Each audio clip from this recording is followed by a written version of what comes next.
সন্তান জন্ম দেওয়ার আনন্দ মুহূর্ত ফিকে হয়ে গেল এক দম্পতির কাছে। সিজারিয়ান অপারেশনের বিল পরিশোধ করতে না পারায় মা ও নবজাতককে আটকে রাখার মতো অমানবিক ঘটনা ঘটেছে।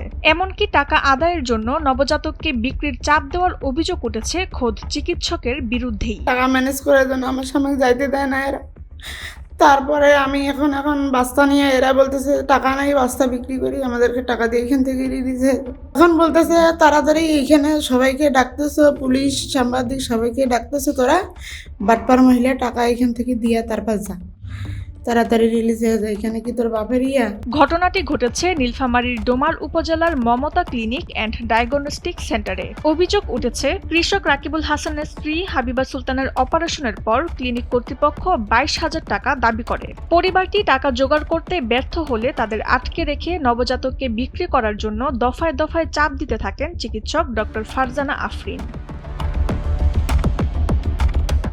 ভুক্তভোগী পরিবার জানান, ক্লিনিকে কয়েকজন ক্রেতা এসে শিশুটির দাম 30,000 টাকা প্রস্তাব জানায়। পরিকল্পনা ছিল বিক্রির টাকা থেকে ক্লিনিকের বিল রেখে বাকি অংশ পরিবারকে দিয়ে দেওয়া হবে। 30,000 টাকা বাচ্চা বিক্রি দিয়ে দেবে, আর আমার বউ শুনে কান্নাকাটি করে চিকিৎসা বন্ধ করছে।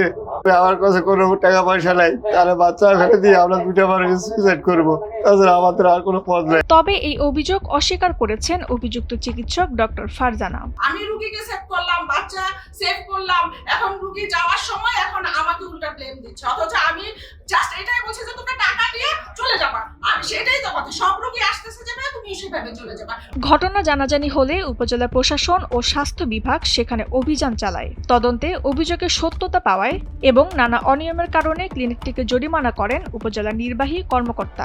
ভোক্তা অধিকার সংরক্ষণ আইন অনুযায়ী হচ্ছে কি আমি দেখতে পেয়েছি এখানে হচ্ছে কি দায়িত্বহীনতা আছে, অবহেলা আছে, সব বিষয় আমি হচ্ছে গিয়ে তাদেরকে হচ্ছে 1.5 লক্ষ টাকা জরিমানা করেছি। নীলফামারী থেকে সংবাদদাতা মাহমুদ হাসানের পাঠানো তথ্যচিত্রে ডেস্ক রিপোর্ট তাসনিম হোসেন লিয়া।